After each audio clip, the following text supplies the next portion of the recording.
मुझे मुझे हैरानी हो रही है नीरज जी, मैं यही सरकार से भी ये जानना चाहता हूं कि साहब जब इतने 1 करोड़, 1.5 करोड़, 2 करोड़ निवेशकों ने आवेदन किया, मैं नहीं मानता हूं कि जिन्होंने निवेश नहीं किया है सहारा में, वो इसके चक्कर में इंतजार में बैठे थे कि सीआरसीएस का पोर्टल खुलेगा। जो निवेशक नहीं है, मान लीजिए फ्रॉड है, झूठा आदमी है, ठीक है, फ्रॉड है, झूठा आदमी है, और वो चाह रहा है कि हम सहारा का पैसा ले लें।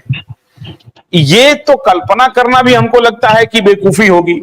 और अगर मान लीजिए कि इस प्रकार के लोग समाज में हैं कि अब सीआरसीएस का पोर्टल खुल रहा है और इंतजार कर रहे हैं कि चलो उसमें कुछ आवेदन कर दें, फर्जी डॉक्यूमेंट बना दें और पैसा मिल जाएगा हमको, इसकी संभावना मुझे लगता है 99.99% ना के बराबर है।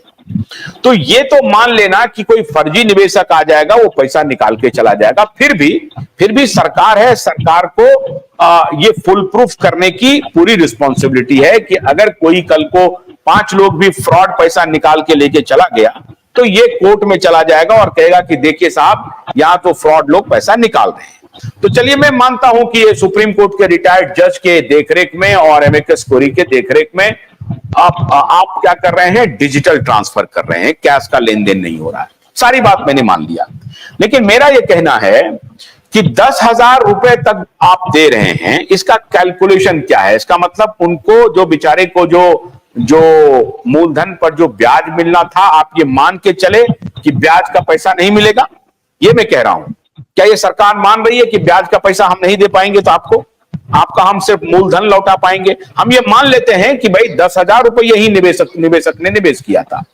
मैं ये कह रहा हूं, तो क्या ये बात सही है, या सरकार को ये पूछा जाए कि साहब इसका जो इंटरेस्ट है वो हमको देने की कोई गारंटी है, या देंगे, या 10,000 रुपए में ही हम संतुष्ट हो जाएं?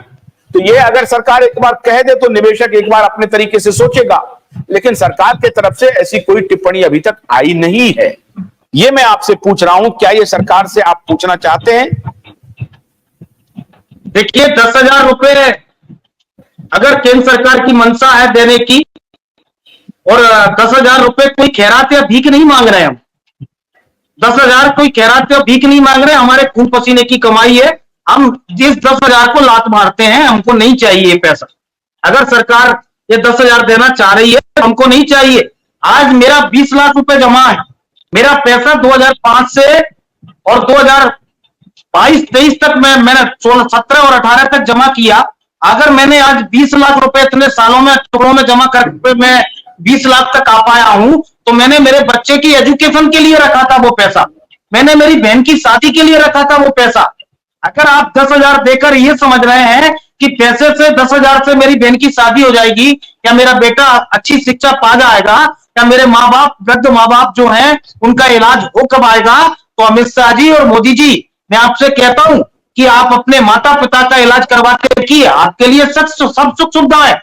लेकिन आज जमा करता जो मध्यम वर्गीय है, जो निम्न वर्गीय है, उसके साथ एक भद्दा मजाक हो रहा है। आपने दिया 1 रुपए नहीं है, आपने पैसा 1 रुपए ट्रांसफर नहीं किया, आप आईटीआई की कॉपी मांग रहे हैं, आपको अधिकार नहीं है। अगर वो इनकम टैक्स के दायरे में आता है तो आप उसका टीडीएस काटिए, अगर वो दायरे में रहेगा तो उसका टैक्स कटेगा, तब वो अपने रिटर्न फाइल करके टैक्स वापस ले लेगा।